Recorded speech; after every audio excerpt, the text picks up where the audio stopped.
portion of my reaction video to JoJo's Bizarre Adventure Stardust Crusaders episode 4. Once again, another really good episode, and we're introduced to not one, but two stands and stand users. Now basically the episode is two parts. The first half, well, more than the half of the episode, is revolved around one of Dio's minions in the plane.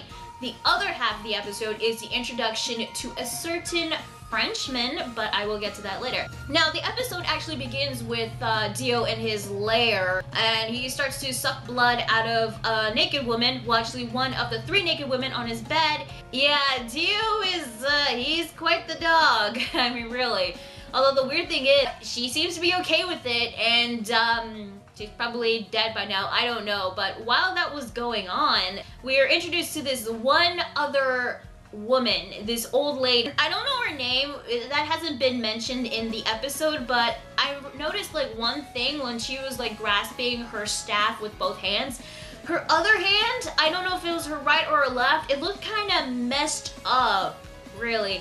I think it was her left, I'm not sure, but it didn't even look like her left hand or her right hand. It looked like she had like 2 of the same hands, I don't know. Her hand looked kind of messed up. I don't know if that's gonna be like important later on. It's just something I had to like point out because it was kind of odd. Now this old woman was talking about fear. She then goes on to say that there are certain reactions that humans get while they encounter fear. Struggle, resist, flee, accept, or many other things, but in the case of meeting Dio, you feel joy.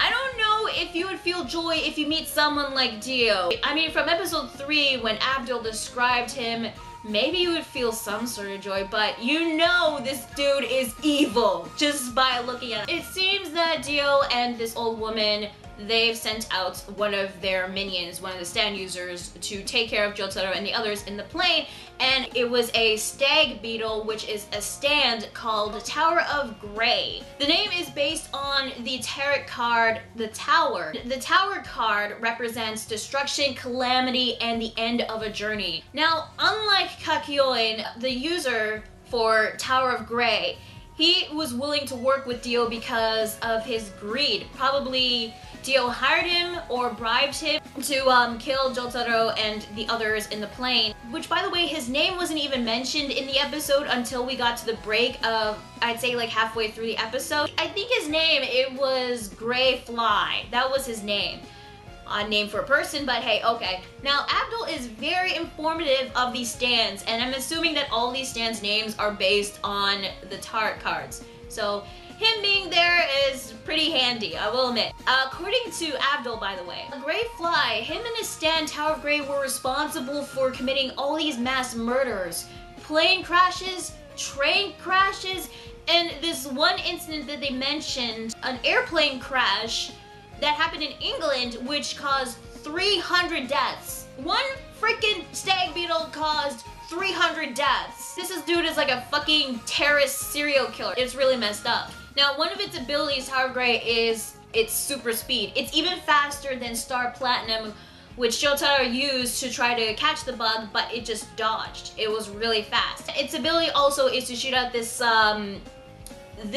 tongue-like thing with a needle to like grab other people's tongues and rip them out. It was, ugh, that was gross. But it tried to do, by the way, to Jotaro by ripping out Star Platinum's tongue, but luckily Star Platinum managed to like clench its teeth onto the needle before it managed to rip out his tongue. So Star Platinum tries to attack it again, but this thing is so freaking fast, not even Star Platinum can hit that thing. And we know how like quick its reflexes are. For a minute there, I really thought the stand was talking, but it turns out it was the stand user talking.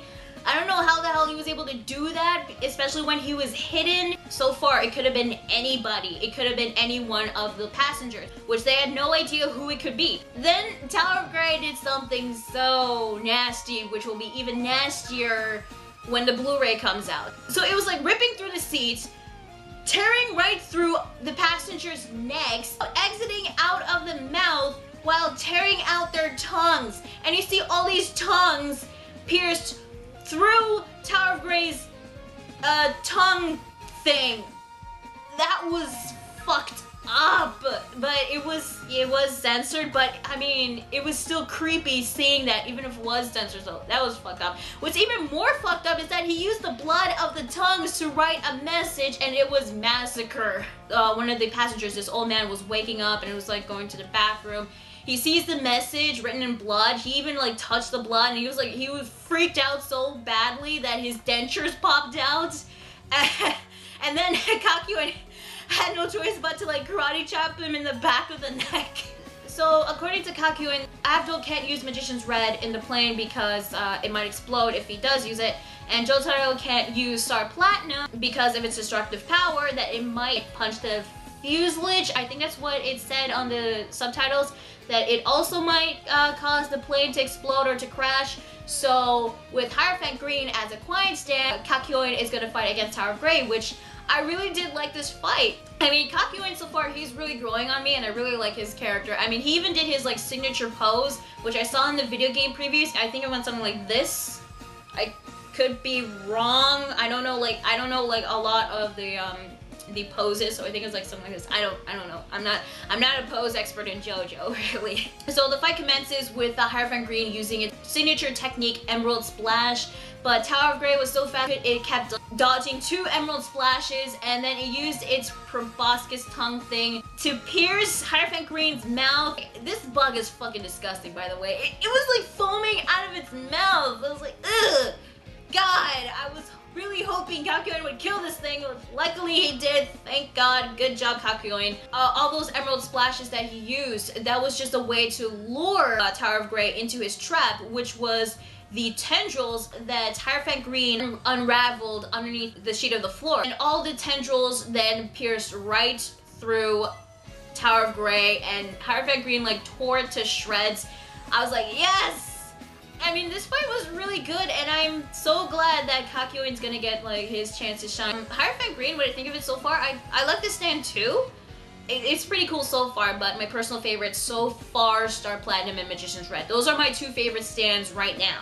So right after Tower of Grey got torn to shreds, it turns out that the old man that Kakyoin knocked out, he was the stand user. He was Grey Fly, and there's like a big gash on his head. His tongue was split into 2 places. He was getting shredded.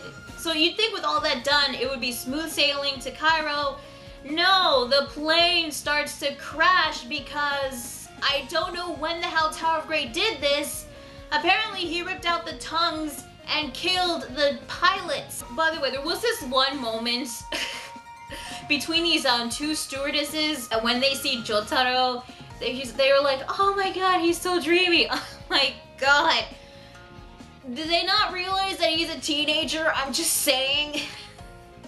Hell, they didn't even care that he pushed them aside. It's like, out of my way, bitch, or something like that. I don't know. It's like that. And then, oh my god, Kakyoin, he tells these 2 stewardesses that, excuse my friend for being mean, but this is an emergency, so please forgive us for now. And then, oh my god, these women. And it seems like they're starting to crush on Kakyoin. And Avdol's face was so funny. He was like thinking, what the hell is going on? That, or he was probably thinking, I gotta act like these 2 to get ladies, or something like that. That's what I was thinking. Grey Fly, even though he was supposedly torn to shreds, his mouth, I don't know like what happened with him. I think his tongue was like torn in half, and his mouth was probably torn up too after getting his stand destroyed or something.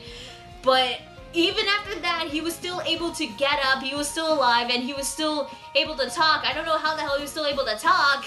Anyway, he tells them that they're too late because even if they survive the crash, they're 10,000 miles away from Egypt, so they will never get to Dio on time. It's basically like his last hurrah before he dies, which he does so falling in a heap of blood and torn up flesh.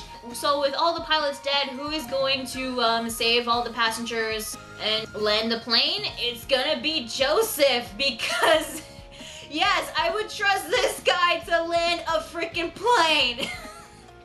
Especially like the last 2 times he was in a plane.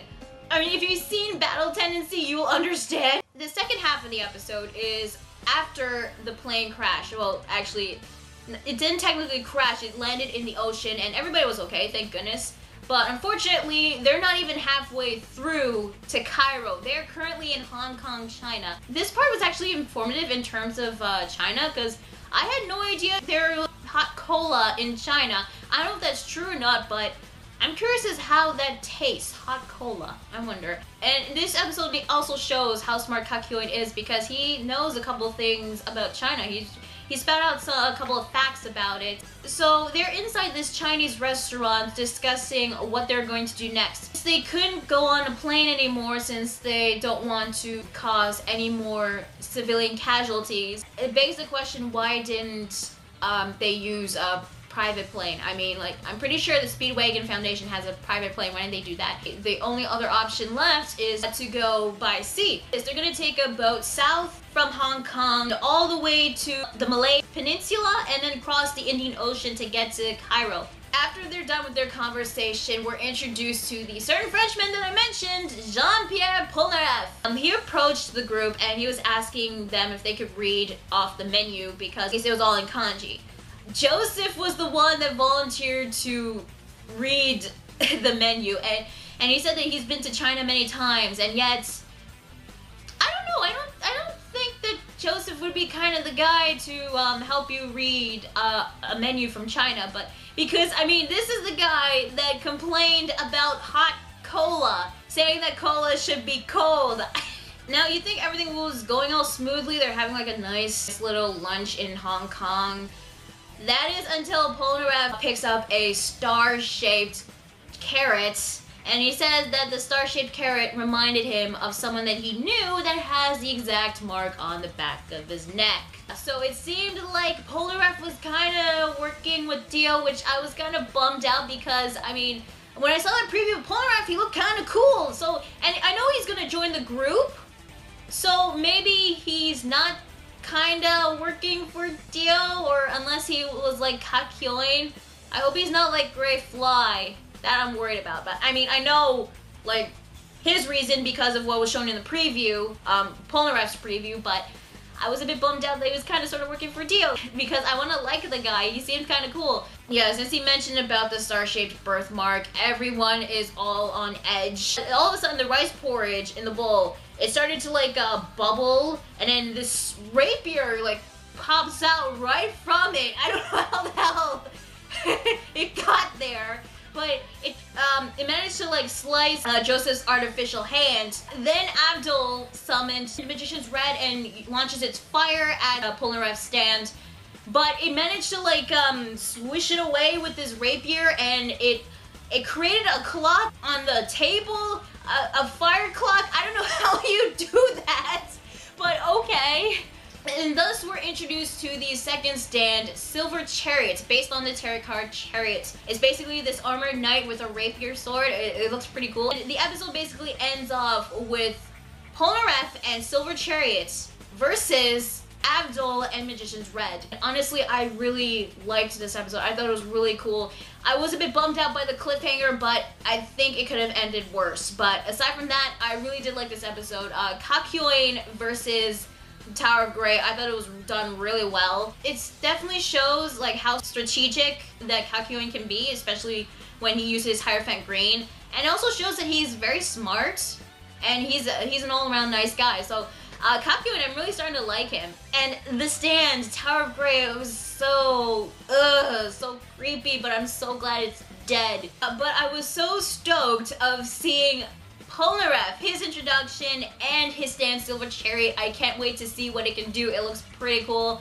And I'm so looking forward to seeing his fight against Avdol and Magician's Red. Oh my god, it's gonna be so cool. I can't wait to see it. I really like Magician's Red, and I want to see what more it can do. Although the clock thing and the fire, I don't know how the hell Polnareff did that, but apparently according to him, when the clock strikes 12, that is when Avdol will be killed, which I highly doubt that. I'm really loving this series right now. I'm really loving it, and I want to like, oh my god, it's so cool. I want to see more, and I can't wait for next week, because Silver Chariot and Magician's Red, yay! So overall, once again, it was a really good episode. Animation, soundtrack, voice acting, once again, all top notch. So, tell me guys, what did you think of this week's episode? Did you like it? Did you hate it? Are you stoked for Polnareff versus Avdol? I know I am. Let me know in the comments below. Be sure to like the video if you like it and subscribe to more videos, and be sure to check out my Facebook fan page and Google+, and subscribe to not only this channel but also my backup channel as well.